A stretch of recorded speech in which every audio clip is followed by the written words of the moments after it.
Willow is Google's newest and most powerful superconducting quantum computing chip. Quantum computer doesn't look or act at all like the computers that we use every day. It relies on different laws of physics to run calculations at super fast speeds. Dr. Elias Morgan stared at the screen and felt his hands go cold. Dr. Elias Morgan had spent 20 years studying quantum behavior, yet nothing prepared him for what appeared inside Google's quantum chip that night. Now, the latest development from Google that it describes as a state-of-the-art quantum computer chip. What if, in our search to understand reality, we touched something we were never meant to see? During a routine superposition test, the system formed a pattern that no code had asked for. It was not noise, it was not random. It was something new, a result that refused to fit inside known rules. Hours later, 3 senior scientists quietly stepped away from the project. No press talk, no public report, only silence. The lab that once celebrated a breakthrough now locked its doors to questions. Some say the chip revealed a flaw in physics. Others believe it showed a glimpse of something beyond measurement. Fear grew where curiosity once lived. Tonight, we explore what happened inside that lab and why trained minds chose to walk away. Stay with us, because the truth behind this experiment may change how we see reality itself. The man who saw the pattern doctor. Elias Morgan had spent most of his life studying things too small for human eyes to notice. Atoms, electrons, energy waves. His world existed inside equations and quiet laboratories. He trusted logic more than instinct, and numbers more than emotion. To him, the universe was a puzzle made of rules, even if those rules were difficult to read. This is a chip manufacturing tool. This is the biggest molecular beam epitaxy tool in the world, as far as we know. On the night of the experiment, the lab felt different. The lights were dimmer than usual, and the soft hum of cooling systems filled the room. A small group of researchers stood around the main screen and watching Google's quantum chip perform a simple superposition test. The task was routine. They wanted to measure how long the qubits could remain in 2 states at the same time before collapsing into one. It was the kind of test they had run many times before. At first, everything looked normal. Rows of numbers streamed across the screen. Graphs formed smooth curves. Nothing seemed unusual. Coffee cups sat untouched on the desks. No one spoke much. The work felt calm and predictable. Then something changed. Dr. Morgan noticed a strange shape appear in the output. It was subtle at first, hidden inside the flow of data. He leaned closer to the screen, thinking his eyes were tired. He blinked and looked again. The shape was still there. A repeating structure, not random, not scattered. It had form. He assumed the system had made a mistake. Our machines do that sometimes. A loose wire, a small bug in the software, a signal from the environment. He asked one of the engineers to restart the test. The machine reset. The experiment was run again. The same shape returned. Not almost the same, not close. Exactly the same. Dr. Morgan felt his chest tighten. His mind raced through possible reasons. Noise, error, bad calibration. None of them fit. The pattern was too clean, too steady. He leaned back in his chair and whispered, "This isn't part of the code." No one answered him. The room fell silent. Even the hum of the machine seemed louder than before. One assistant broke the quiet and suggested running the test a 3rd time. Everyone agreed. No one wanted to believe what they were seeing. The test ran again. The result did not change. Dr. Morgan felt 2 emotions rise at once, in excitement and fear. In science, a new pattern can mean a breakthrough. It can also mean a warning. This one did not behave like anything from textbooks or past experiments. It did not collapse the way quantum states usually did. It looked as if the system was holding on to something. Time passed without anyone noticing. Minutes felt like seconds. Outside the lab, the world continued as normal. Inside, something felt wrong. Dr. Morgan stood up and walked to the window. He did not speak. He did not write notes. That alone surprised the team. He was known for careful records. Every experiment he touched ended with pages of observations. That night, he left his notebook closed. When he returned to the screen, his voice sounded different. Calm, but distant. The data was saved, but not shared. The system was powered down. Hours later, Dr. Morgan walked out of the lab without filing a report. He did not explain himself to the staff waiting outside. He only said, "We need time." Messages were sent. Meetings were requested. None were answered that night. This quiet decision became the first sign that something had gone wrong. Not because of what the machine showed, but because of how a trusted scientist reacted to it. The pattern remained on the screen, frozen in memory. And so did the question that no one dared to say out loud. What had the machine really seen? When one particle became many, to understand why that night mattered so much, it helps to step back and think about superposition in simple terms. In our everyday world, things always pick a state. A light switch is either on or off. A door is open or closed. A coin lands on heads or tails. Well, life at our scale is predictable. We expect clarity, we expect choice. But the quantum world does not follow those rules. At the tiniest scales, particles do not have to decide. An electron, for instance, can exist in multiple states at once, spinning in different directions simultaneously. It's neither here nor there, or perhaps it is both here and there at the same time. This strange state is called superposition. It is a reality that defies intuition, a concept that turns classical logic upside down. Google's quantum chip operates using quantum bits rather than ordinary bits. Normal computer bits are simple. They are either a 0 or a 1. A qubit can be a 0 and a 1 at the same time. Unlike classical computers, which store information in bits, with each bit representing either a 1 or a 0. That dual existence allows quantum computers to perform calculations that would take traditional machines thousands or even millions of years to complete. The potential is staggering, but it is also unpredictable. That night's experiment was supposed to be routine. Researchers were testing how long qubits could maintain superposition before collapsing into a single state. The chip was placed in temperatures colder than outer space, just a fraction above absolute zero. At these extreme conditions, qubits stabilize long enough for scientists to manipulate them and record their behavior. The expectation was straightforward. Watch the qubits, record their behavior, confirm the math, move on. But the chip did something no one had expected. Instead of producing chaotic quantum noise, instead of random flickers and collapses, the output displayed order. Not an order written by humans. Not a mathematical order designed in the code. Something else, something new. The numbers, graphs, and patterns hinted at a structure, subtle but undeniable. The qubits seemed to be following a hidden rhythm, a logic that no human had programmed. Some scientists later described the sensation as if the machine was responding rather than just calculating. It was a word they used cautiously, a metaphor to capture the feeling that something inside the chip was behaving in a way that suggested awareness, or at least a form of agency. No one actually said the qubits were alive, but the energy in the room, the way eyes darted to the screen, the hushed whispers among colleagues made it clear that everyone sensed it. Something unusual was happening. Dr. Morgan, who had watched these systems for decades, noticed it first. The pattern repeated, no matter how many times the test was restarted. Resetting the machine changed nothing. Each run produced results that followed the same structure, almost as if the qubits were remembering their previous states. It was a phenomenon that challenged everything they thought they knew about quantum behavior. Outside the lab, the world slept. Computers hummed. Air conditioning systems cooled the room, but inside, the line between observation and reality felt fragile. One particle had become many, not just in the technical sense of superposition, but in the feeling it inspired. Each qubit seemed to hold multiple possibilities, multiple answers, multiple realities at once. And together, they were forming something beyond prediction, beyond understanding. Doing experiments on small devices, qubit devices that we were looking at, understanding how they worked, trying to make them better. The question lingered in the air. Was the chip showing a secret of the universe or simply revealing the limits of human comprehension? Fear and curiosity are intertwined. Nobody could explain it, and nobody dared ignore it. The chip's behavior hinted at a truth scientists had only theorized about. That reality itself might not be fixed. That even the smallest particles could exist in a space where order and choice were fluid, overlapping, and unknowable.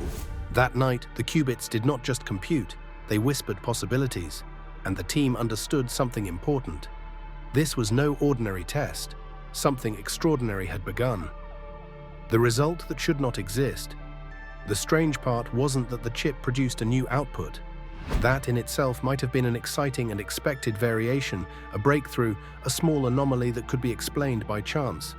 The real shock came from the way it appeared. The output emerged without anyone asking for it.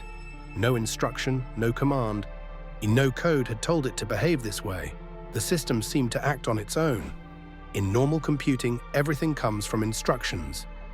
You press a key, you run a program, and you get a result.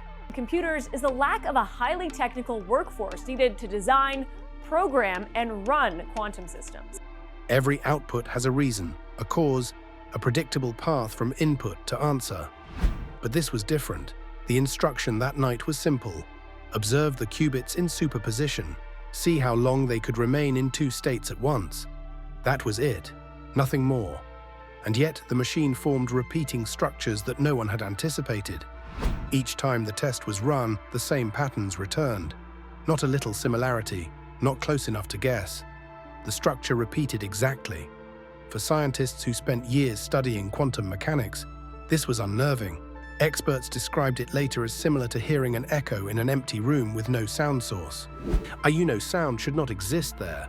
You cannot explain why it is there, and yet it is. Google engineers immediately began investigating. They checked the software for errors, bugs, or glitches. None were found. They checked the hardware, tested every connection and every circuit. Nothing was broken. Nothing explained why the pattern appeared again and again. One internal report eventually described it as non-random, but not programmed. Those words alone sent a chill through the team. Something in the system was creating an order that should not exist. Some researchers argued it could be explained. Perhaps the chip had reached a level of quantum complexity that simply outpaced current understanding. Qubits interacting in ways too intricate to predict could produce emergent patterns. That was a cautious, rational explanation. But it didn't satisfy everyone. Others began to worry that the system was not just acting unpredictably, it was responding to something beyond the experiment, something outside human control. The team split. A few scientists were eager to push forward, to explore, to record every qubit, every fluctuation, every detail. They wanted to understand, to capture this strange behavior and write papers, give talks, build new models. But others felt the opposite. They refused to continue. To them, the pattern represented a boundary, a line between observation and interference they were not ready to cross. Within a week, 3 senior researchers requested to be removed from the project. One of them later reportedly said, "We crossed a line without knowing it." The weight of those words lingered. They didn't speak of the pattern as a discovery, but as a warning. No papers were published, no conferences discussed it. The data was locked, sealed in secure storage, inaccessible even to most of the team. The decision to stop work sent shockwaves through the lab. Junior researchers whispered theories, some wild, some cautious. What did it mean when a machine, built to observe and calculate, began to produce outcomes no one could explain? Had they seen a new law of physics? Or had they touched something more, something that hinted at the edge of reality itself? Even after the lab emptied for the night, the pattern remained on the monitors for hours. It was frozen in memory, repeating silently, like a heartbeat without a body. And in the quiet, the question no one wanted to say aloud hovered over the lab. What had they truly discovered? And was it something humanity was ready to face? Why scientists chose silence? Not every mystery in science ends with applause or recognition. Some discoveries are celebrated with papers, conferences, and headlines. Others end quietly, behind locked doors, with whispered warnings and notebooks left empty. The strange superposition result on Google's quantum chip fell firmly into the latter category. After the pattern appeared, meetings were held behind closed walls. Engineers wanted answers. Physicists demanded more tests. Data analysts scanned the output repeatedly, looking for errors, anomalies, anything they could explain. But the senior team hesitated. They had spent decades building and studying fragile systems, and even they sensed that this was different. The usual rules seemed not to apply. One of the main concerns was safety. Quantum systems are delicate. A single small error, a sudden temperature change, or a slight vibration can destroy months of work. But this situation was not ordinary fragility.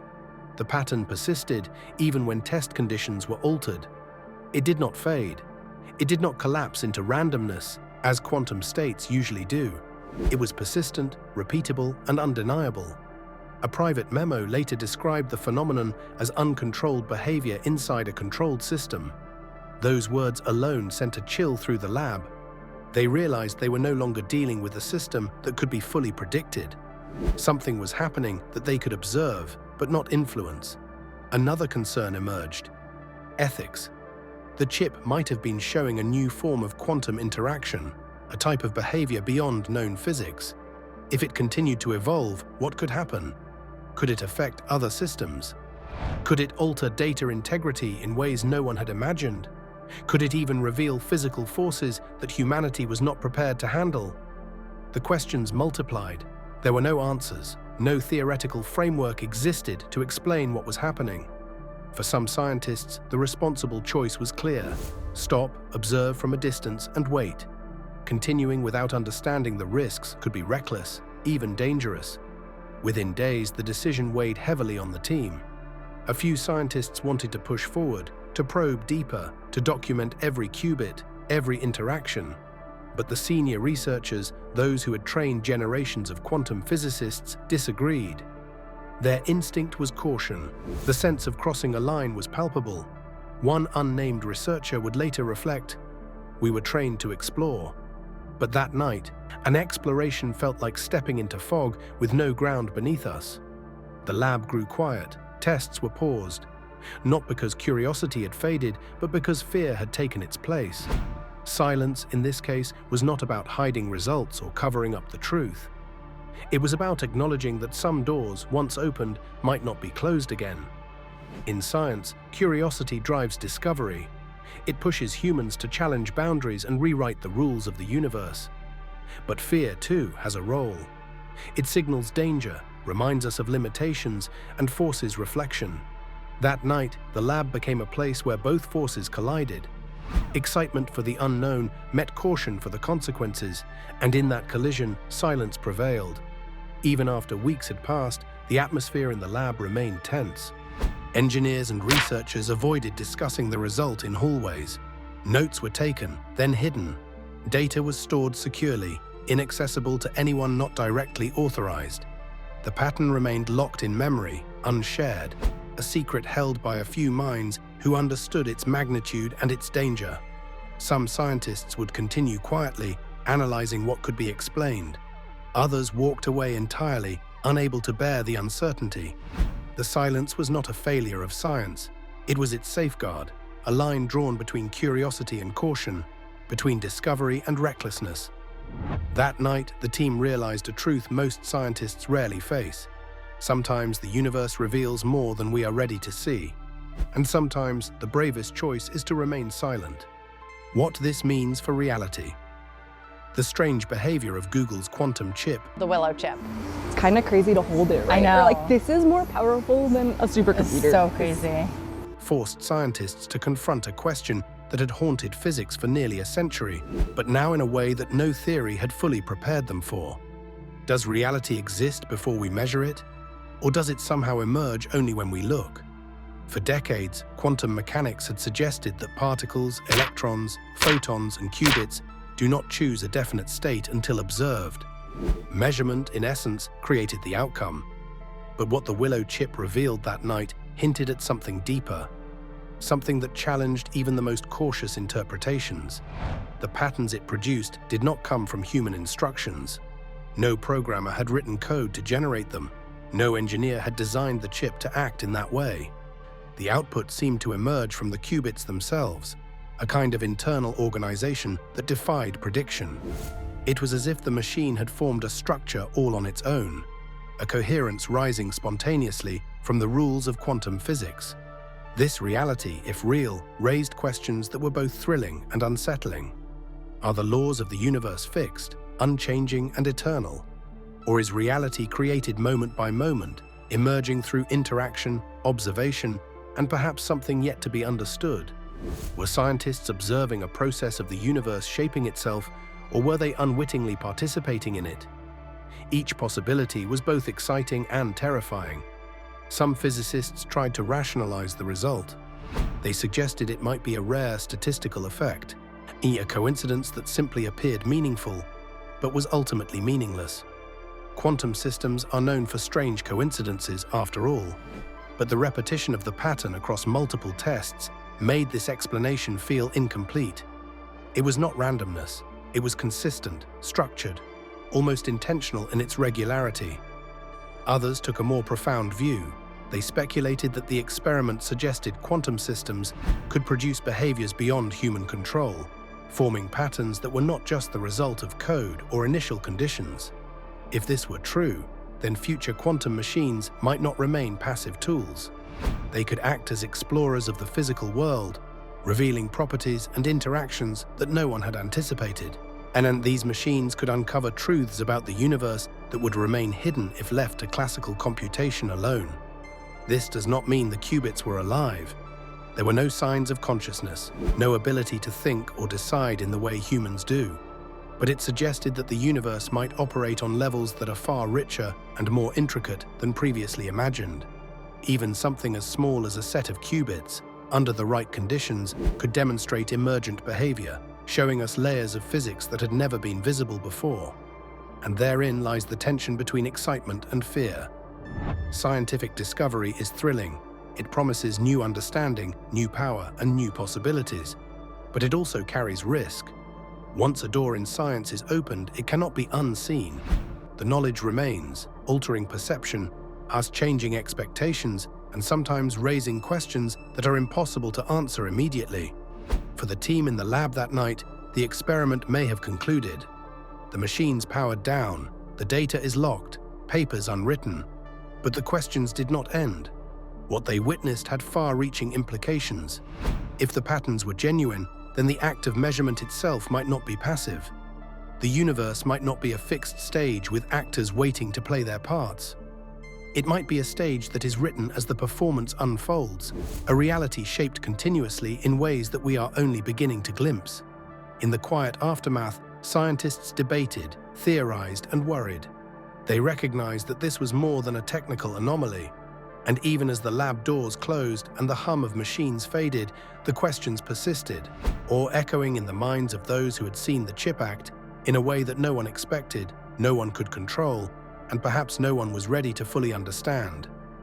The story of Google's quantum chip is not just about machines, it is about humans facing something they cannot name.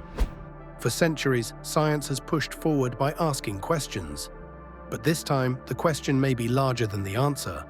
If a system built to observe reality begins to show its own strange behavior, then what exactly are we observing?